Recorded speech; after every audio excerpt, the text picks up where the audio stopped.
Hello everyone and welcome back to our channel Applied Forensic Research Sciences. Today I Shrutika Singla is here to tell you about plant poison. This is part 2 of the plant poison and if you haven't watched part first of plant poison, please go and watch the video and then continue with this video. In today's video, I will be telling you about classification of plant poison, which we have already studied in last video also. So I will give you a brief about classification and we will continue about different plant poison. Half of the plant poison I have covered in previous videos. So please go and watch the video. That is very important video. Okay. So, this is a brief about classification of plant poison. Plant poison can be divided into 6 categories, which are neurotic, spinal, cerebral, cardiac, irritant and miscellaneous. Up to cerebral, I have covered in previous video and I will be covering the left 3 in this video. So, if you want to watch the half of the video, please go and watch it. Then please continue with this video. And if you have already watched it, very good. I appreciate you. Now we will continue with our plant poison. So for today's video, our first plant poison is Nicotiana tabacum. As we already know, it is most commonly known as tobacco or tobacco in India. The major active principle in Nicotiana tabacum is nicotine and nicotianin. This is bolded and underlined. So please remember and note it down somewhere that Nicotiana tabacum in Nicotiana tabacum, the major active principle is nicotine and nicotianin, and the leaves of the plant contain active principle. This is basically smoked, as you all have seen.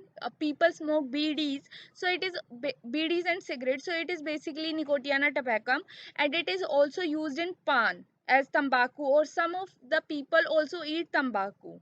So it the people who eat tobacco is basically our plant Nicotiana tabacum. We have different tests for detection of Nicotiana tabacum, which are basically Mayer's reagent, phosphomolybdic acid test, silicotungstic acid test. In Mayer acid reagent, we take dried residue and add acetic acid, then we add 2 drops of Mayer's reagent. If white or yellow PPT is obtained, it confirms the presence of Nicotiana tabacum. In phosphomolybdic acid test, we take dried residue and we add few drops of phosphomolybdic acid and a yellow PPT is obtained. In silicotungstic acid test, to the dried residue we add few drops of silicotungstic acid and as a result a white PPT is obtained. Our next plant poison is Digitalis purpurea. Digitalis purpurea belongs to Scrophulariaceae family. The main active principle of this plant are basically digitoxin, digitalin, digitalene and digitonin. And these active principles are present in roots, leaves and seeds. It is basically a cardiac poison. It directly attacks our cardiac system. This type of poisoning is very rare, and if it happens, it will be mainly accident. There is only one test for the detection of Digitalis purpurea, and that test is antimony pentachloride test. In this test, we take a porcelain basin and in and we add dried residue of our sample. To the dried residue, we add 5 drops of ethanol and chloroform in 1:1. We stir it and then organic solvent was then spotted on number 1 filter paper. The filter paper is then sprayed with 10% solution of antimony pentachloride in chloroform. If yellow color develops and it changes to purple, and if the uh, filter paper is warmed and then the color changes from purple to black, it confirms the presence of Digitalis purpurea. Our next poison is Croton tiglium. It is basically known as Jamal Ghota or Nepala. We have all seen in movies and serials Jamal Ghota. If we give it someone, then it leads to diarrhea and loose motion, right? So that is all. that is our plant poison, which is Croton tiglium. The main active principle of our plant is crotin and crotonacide, and these active principles are present in seed of the plant. The plants, as I have already told you, that it leads to loose motion. That means it is a gastrointestinal irritant. Okay, but if it comes in contact with the skin, it produces burning, redness, or vesictation. There are basically two tests for detection of our croton tiglium. One is sodium hydroxide test and next is para-dimethyl aminobenzaldehyde test. In sodium hydroxide test, what we do, we take 2 milliliter of our concentrated extract of plant poison and we dissolve it in ethanol. Then we add equal amount of 40% sodium hydroxide solution. If brownish or reddish color ring appear, then it confirms the presence of croton tiglium. Our next test is para-dimethyl aminobenzaldehyde test. In this test, we take 2 milliliter of concentrated extract which is taken in porcelain basin.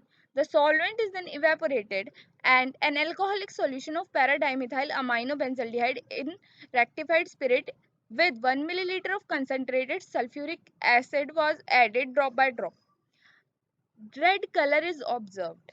Okay, on agar if we evaporate the solution, it becomes purple from brownish red.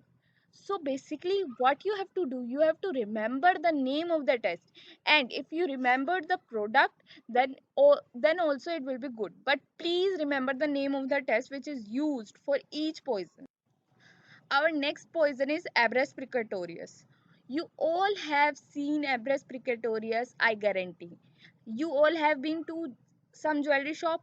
Have you seen some seed or weighing objects that jewelers use for weighing the stones? Yes, that is Abrus precatorius, and it is also known as Rati, Gunchi, Jakiriti. Okay, the main active principle of Abrus is abrin, and it also contain glycyrrhizin. The active principle is contained in seeds, and the seeds are used for destroying cattle at it, as it is highly poisonous. Its action is similar to viperine snake bite. Can you imagine? The viperine snake bite action is similar to Abrus precatorius. How dangerous it would be.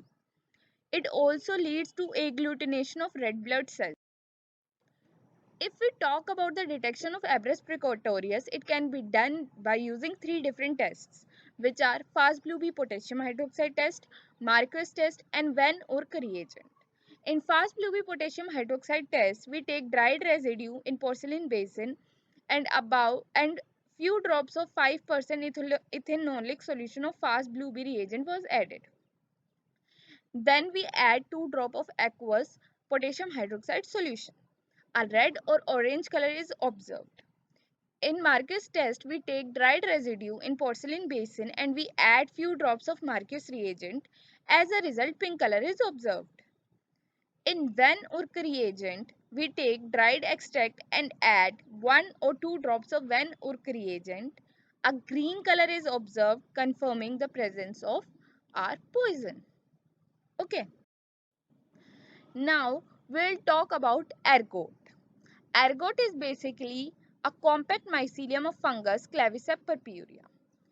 The main active principle of the plant is ergotoxin, ergotamine, ergometrin. It is used for the treatment of migraine and it is also an abortifacient. If we talk about the detection, then we perform Marquis test, Mendelein's test and Froday's test. In Marquis test, we observe brown color confirming the presence of ergot. In Mendelein test, we take dried residue and we add 1 or 2 drops of our reagent. Purple or brown color is observed. In Froday's test, we take dried residue and we add 1 milliliter of our reagent. The color changes from deep green to red, then grey, and at last blue color is observed. Our next poison is oleander. The name of the plant from which oleander is derived is Nerium oleander. It is also known as white oleander, pink oleander, rose laurel, rose bay, adelpha. The main active principle of this plant is Nirin, and this active principle is present in all parts of the plant. Its symptoms are similar with digital. If we talk about the detection of this poison, then we have a Caller's test. In this test, we take the our residue and we add 1 milliliter of glacial acetic acid containing 5% ferric sulfate, and the solution is layered over concentrated sulfuric acid containing 0.05% ferric sulfate. Crimson color is observed on the layer of sulfuric acid and green color is observed on the layer of acetic acid, which confirms the presence of Nirin. Okay.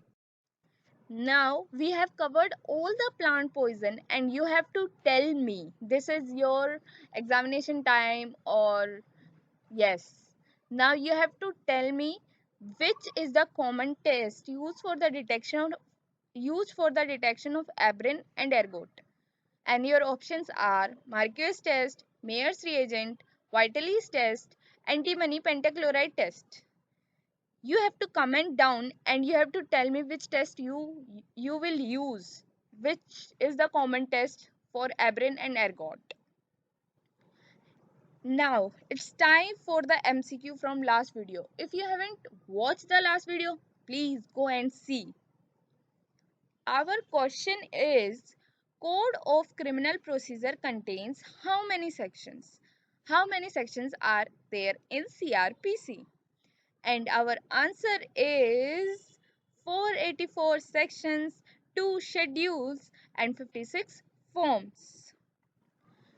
At last, I would like to thank you for watching this video and please go and subscribe to our channel. We will be posting new videos daily for you and please support us. Please. Thank you.